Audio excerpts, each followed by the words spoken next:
pwede niyang asahan para mag-matter yung ultimate niya. And yun naman yung kailangan iwasan ng TNC. The moment na maglapag ng ganitong pader si Light, atrasan muna. Matakot ka na. Matakot ka na muna. Pag hinarangan na kayo ni Light, kailangan ng tumakas ng TNC. Pero ngayon na merong Lord dun sa baba, kasama ni Dominic Hyde. At tila ba alam na ng Aurora na, Meg, ikaw nang bahala dyan, kami na lang dito. Sa gitna, ito na yung wall.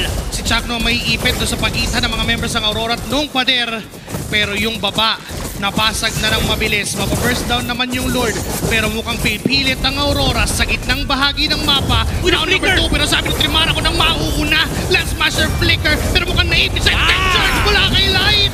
At si Lance yung tutumba. Ngayon ang mga members ng TNC ay nagka-crumble na dahil unti-unting pinapasok ng Aurora. Double kill for Yue. May isusunod pa ba? Kasi pwede namang tumore, pero si Trimar ginagawa ang lahat para depensahan ng base. May minion sa taas, papasagin na yung tore. Ngayon pwede pang umisa, pwede pang kumatok muli. Dahil yung apat ng Aurora may damage naman, pero sabi ni Trimar, hindi. Lumayas kayo sa aming lupain, pero mukhang siya mismo ipapatumbahin. Kaya